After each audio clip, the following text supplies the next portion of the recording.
Voilà plus de 3 mois que 2025 a commencé. Et malgré un récent travail qui m'a moins donné l'occasion d'aller au cinéma et d'ailleurs aussi de faire des vidéos, force est de constater que peu de films m'ont un peu intrigué en ce début d'année un peu fade. Mais parmi les bandes annonces, un film m'a intrigué, c'est ce Black Dog réalisé par le cinéaste chinois Guan Hu, dont c'est le deuxième long métrage et qui fut primé à Cannes. Je suis donc allé le voir et je pense que c'est ma première belle découverte de cette année, donc parlons un peu de ce film et pourquoi je l'ai trouvé assez sublime.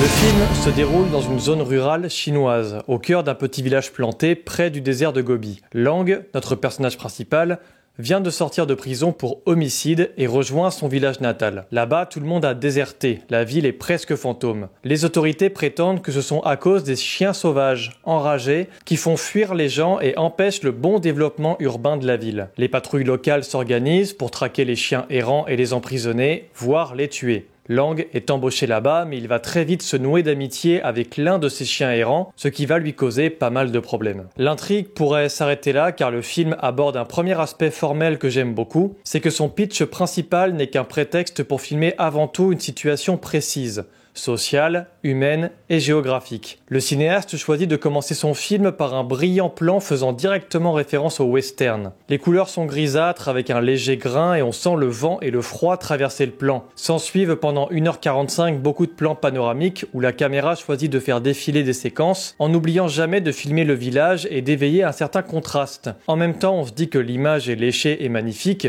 mais on se dit aussi que la ville est quand même sacrément laide et malsaine. Les rues sont désertes, les attractions et lieux culturels sont abandonnés, ne restent que des animaux et humains errants, que ce soit dans la cage d'un zoo abandonné ou dans un bar miteux et un hôpital délabré. La force de Black Dog va beaucoup résider dans ce paradoxe. Ses mouvements de caméra pour suivre le personnage et le placer par ailleurs au même niveau que les chiens dressent une cartographie précise du village. On ressent son passé, son présent et même un peu son triste futur. Cet abandon latent est dû à une forte désindustrialisation, où les travailleurs et travailleuses se retrouvent sans rien et subissent directement les conséquences de ces changements qui vont trop vite pour eux. C'est le cas de Lang, notre personnage principal, qui va continuer d'errer malgré sa sortie de prison. Autre point intéressant, le film se déroule en 2008, quelques jours avant le lancement des Jeux Olympiques de Pékin. Cet événement permet aussi au cinéaste de créer un contraste entre les moyens mis en œuvre pour la cérémonie d'ouverture et les choix drastiques de l'État de transformer la ville pour la rendre plus attrayante. C'est en partie pour ces raisons que de nombreuses usines furent déplacées et que beaucoup de pratiques locales du village furent abandonnées. Si le film adopte des thèmes récurrents du cinéma, comme la rédemption,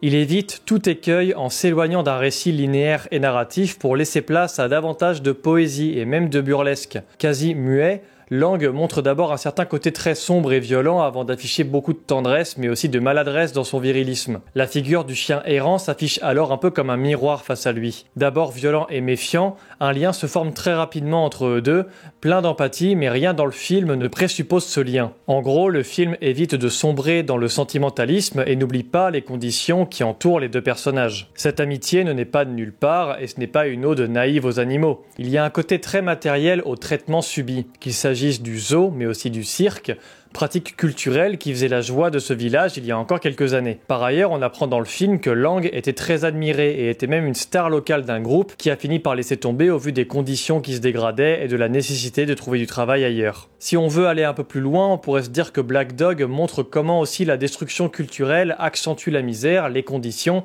et les rapports entre les humains mais aussi les animaux. Les plans sont assez malins à ce niveau-là puisqu'ils sont souvent à hauteur de chien, assez larges, pour bien capter l'ambiance autour des personnages qu'on suit. Il y a très peu de chant contre chant, tout comme il y a finalement très peu d'interactions de plus de 2 minutes. Notamment car Lang parle très peu, certes, mais aussi parce que ça n'intéresse pas vraiment le cinéaste. Son idée à lui n'est pas vraiment de dresser un portrait, mais bien le labyrinthe que compose cette ville et comment les chiens sont instrumentalisés pour justifier l'abandon de l'État chinois. Quant à ce fameux passé de star de la musique dont vient Lang, ça ne nous est jamais montré, c'est juste brièvement évoqué. Parfois, il joue 3 secondes à la guitare et sa moto est tunée avec un logo de Pink Floyd. Et de plus, la musique est quasi absente pendant la première heure du film avant de commencer à s'étaler et à prendre de plus en plus de place. C'est un choix intéressant car ça complexifie aussi l'origine sociale du personnage tout ça. On est loin à première vue d'une très grande précarité, mais c'est pourtant tout ce qui va se dessiner suite à ces changements dans la société chinoise. Et donc par cette montée musicale, le lien qui noue Lang et ce chien noir va prendre la forme de la rédemption. Mais la rédemption n'est pas le résultat d'un pardon qui serait accordé aux spectateurs par exemple par le personnage qui ferait des bonnes actions, mais bien d'une possibilité de faire avec sa condition sociale et comment s'en relever. On ne saura rien de cet homicide précisément, ni si Lang en est vraiment le coupable. Et c'est aussi toute la subtilité du film que de ne pas affirmer s'il l'a commis. Le film préfère se tourner vers les relations violentes entre les familles et les gangs du village, et cela permet d'accentuer davantage la situation de Lang et les déterminismes dont lui et les autres sont victimes. Cette rédemption est donc caractérisée par l'avènement de la musique de plus en plus présente, avant d'arriver dans une séquence que j'ai trouvée absolument magnifique. Alors que les villageois désertent la ville pour assister à une éclipse solaire, la nature reprend alors temporairement ses droits. La ville est laissée aux animaux errants, exploités et chassés par les hommes errants tout autant. Le titre Mother de Pink Floyd prend alors toute la place de cette séquence qui marque une espèce de pause dans le temps.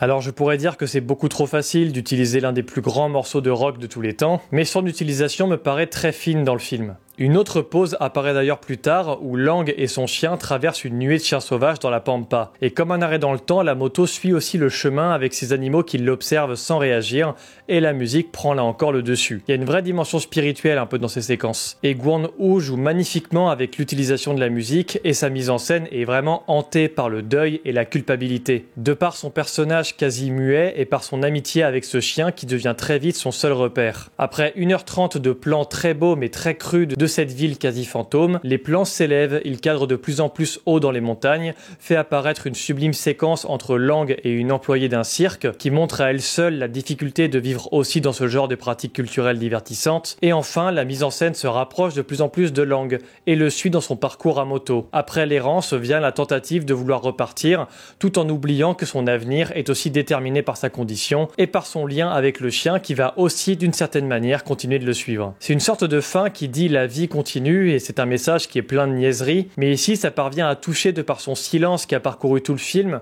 et ses relations qui sont apparues mais qui ont aussi explosé. Black Dog est donc un film vraiment sublime qui traite de la rédemption dans une errance rurale, mise en forme par un sens du cadre assez impressionnant et très bien amené. Et l'animal et l'humain semblent tout autant fusionnels que inconsolables au vu de ce qu'ils représentent dans le film.